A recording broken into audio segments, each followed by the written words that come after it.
세계 최고를 자랑하는 한국의 방위산업이 새해에 들어서도 전 세계로부터 쉴 새 없는 러브콜을 받고 있습니다. 특히 이러한 분위기는 유럽에서 가장 뜨겁게 이어지고 있는데, 최근에는 덴마크와 에스토니아 정부가 한국제 방산무기를 도입하기 위해 지금껏 본 적 없는 사상 초유의 대응마저 펼치고 나서면서 나토 회원국들을 경악해 하고 있는 상황입니다. 먼저 에스토니아의 공영 매체인 ERR은 최근 에스토니아 국방 관계자가 밝힌 바에 따르면 자국 정부가 최근 한국으로부터 K9 자주포를 도입하는 것을 넘어 아예 흑표전차까지 도입하기로 검토하고 나선 가운데, 이를 위해 자국 GDP의 3%에 달하는 예산을 국방비로 편성하기로 했다며 이를 대대적으로 보도했습니다. 그러면서 이 매체는 에스토니아 국방투자센터 관계자가 지난 일요일에 한 TV 프로그램에 출연한 자리에서 자국의 신규 전차 도입 사업을 위해 전체 GDP의 3%에 달하는 예산을 국방비로 편성해야 한다고 밝힌 다음 도입 우선순위에 한국의 흑표전차를 올려놓았다고 보도했습니다. 그러면서 이 매체는 자국 정부가 한국을 통해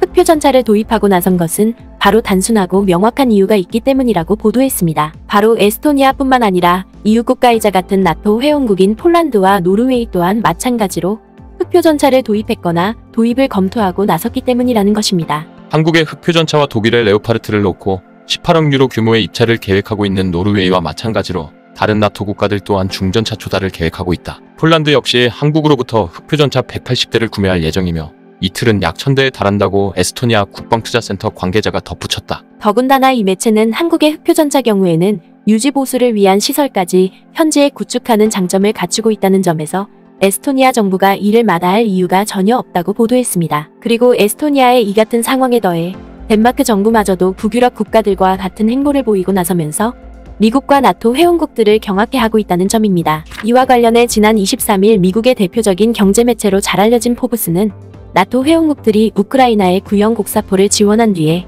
이로 인한 전력 공백을 재빨리 메우기 위해 한국제 방산무기를 대거 도입하고 있는 가운데, 최근에는 덴마크에서도 전통적으로 들여왔던 프랑스와 독일제 방산무기를 마다하고 한국과 이른바 비밀동맹을 맺기 위해 국가적인 사활을 걸고 나섰다며 이를 대대적으로 보도했습니다. 미국의 경제매체인 포브스는 거두절미하고 나토에 소속된 유럽의 동북부 회원국들이 이번 우크라이나 전쟁 과정에서 매우 이례적인 행보를 보이고 있다고 보도했습니다. 나토의 유럽 동부와 북부 회원국들은 우크라이나 군을 새롭고 더 나은 포병으로 재정비하기 위한 동맹국 노력의 중심에 있었다. 그리고 이 포병연합에는 비밀 동맹이 있다. K9 자주포를 보유한 한국은 많은 나토 국가들의 무기고에서 오래된 총기들을 교체하고 있으며 그 해당되는 오랜 총기들이 우크라이나로 전달될 수 있도록 하고 있다. 이를 해석하면 나토 회원국들이 기존에 보유하고 있었던 재래식 무기를 우크라이나에 아낌없이 지원할 수 있었던 것은 한국을 통해 최신식 전략 자산을 재빨리 보충할 수 있었기 때문에 가능했다는 것입니다. 실제로 이 매체는 당장 폴란드를 비롯해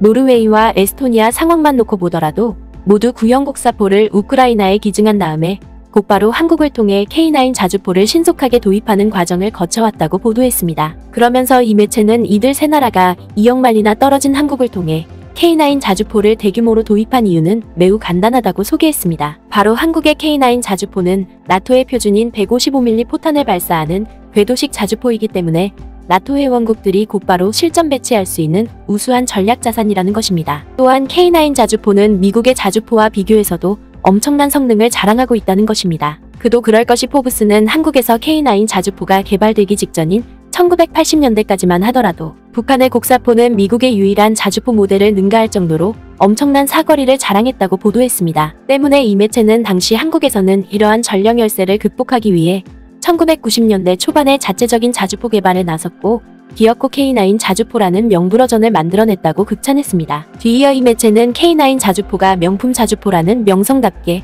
북한의 자주포뿐만 아니라 미국제 자주포마저 압도할 만큼 압도적인 성능을 갖추고 있다고 보도했습니다. 바로 39구 경장을 채택한 미국의 자주포는 사거리가 15마일에 불과한데 반해 52구 경장을 갖춘 K9 자주포는 사거리가 무려 19마일에 달한다는 것입니다. 또한 미국의 자주포는 분당 4발만 발사하는 반면에 K9 자주포는 분당 8발까지 발사할 수 있다는 점에서 유럽 각국이 K9 자주포를 대거 구매하고 나서는 것은 어찌 보면 당연할 수밖에 없다는 것입니다. 특히 이 매체는 현재 미국 육군이 이 같은 상황을 만회하기 위해 자국 자주포의 포신 길이를 58구경으로 늘리는 등 적극적인 개량에 나서고 있음에도 불구하고 세계 각국에서는 오히려 재빠른 생산체제를 구축하고 있는 K9 자주포를 더 적극적으로 애용하고 있는 상황이라고 보도했습니다. 실제로 이 매체는 앞서 보도했던 것처럼 이미 폴란드를 비롯해 노르웨이와 에스토니아가 한국으로부터 K9 자주포를 대규모로 도입하고 나선 것도 이런 맥락에서 이뤄진 것이라고 전했습니다. 따라서 이 매체는 이들 국가들이 한국을 통해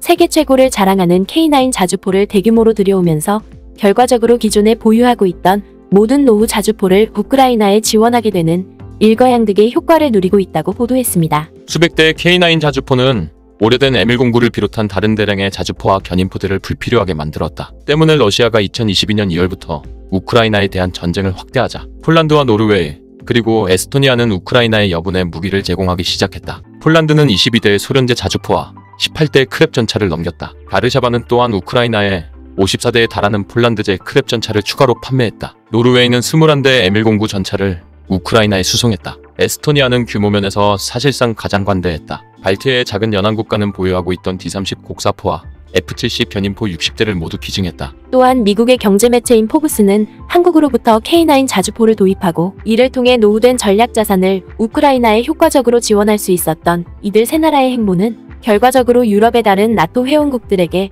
롤모델로 인식되고 있다고 극찬했습니다. 실제로 이 매체는 당장 덴마크만 하더라도 이러한 모습을 여실히 대변해준다고 소개했습니다. 특히 이 매체는 최근 덴마크 정부가 자국이 보유하고 있던 19대의 프랑스제 세자르 자주포를 우크라이나에 지원한 뒤에 이스라엘로부터 아트모스 자주포를 도입하기로 했다가 덴마크의 군사 전문가들로부터 거센 비판을 받게 되자 이를 원점에서 재검토하려 한다고 보도했습니다. 덴마크의 보안 회사인 리스크 인텔리전스의 설립자인 한스 티노 한센은 덴마크도 폴란드와 노르웨이 그리고 에스토니아의 선례를 따라 K9과 같은 추적 자주포를 도입해야 한다고 주장했다. 실제로 미국 매체인 포브스는 덴마크 군사 전문가들이 자국 정부의 이스라엘제 자주포 도입을 급구 만류하면서까지 K9 자주포 도입을 필사적으로 주장하고 나선 것은 그럴 만한 명분이 있기 때문이라고 보도했습니다. 바로 바퀴형으로 된 이스라엘제 자주포는 도로나 건조하고 단단한 지형에서 작전이 용이하지만 이와 반대로 비가 오거나 눈이 오면 그야말로 진흙투성이가 되는 유럽 지형에서는 제대로 운용할 수 없는 단점을 가지고 있기 때문에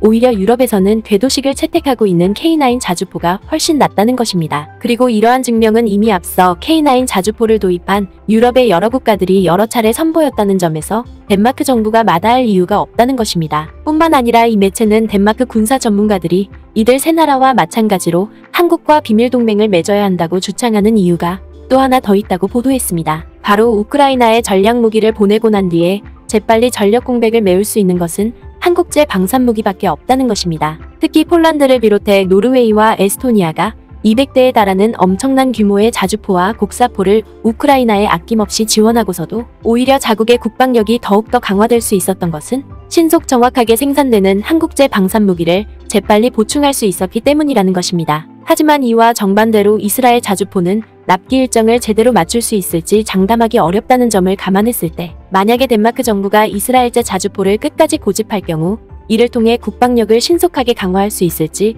크게 우려될 수밖에 없다는 것입니다. 따라서 이 매체는 덴마크 정부가 자국의 군사 전문가들로부터 거센 비판에 직면하고 있는 만큼 조만간 K9 자주포로 변경할 것이라는 전망이 조심스럽게 관측되고 있다고 보도했습니다. 결국 미국 매체의 이러한 보도는 유럽에서 일고 있는 한국제 방산무기의 거센 인기 열풍이 그저 단순한 우연에서 이뤄진 것이 아니라 끊임없는 기술 개발과 품질 향상을 위해 연일 고군분투를 마다하지 않았던 우리 기업들의 구슬땀 덕분이라는 점을 매우 사실감 있게 대변해주고 있는 것입니다. 구네스북 영상을 재미있게 보셨다면 구독과 알림 설정 꼭 부탁드리겠습니다.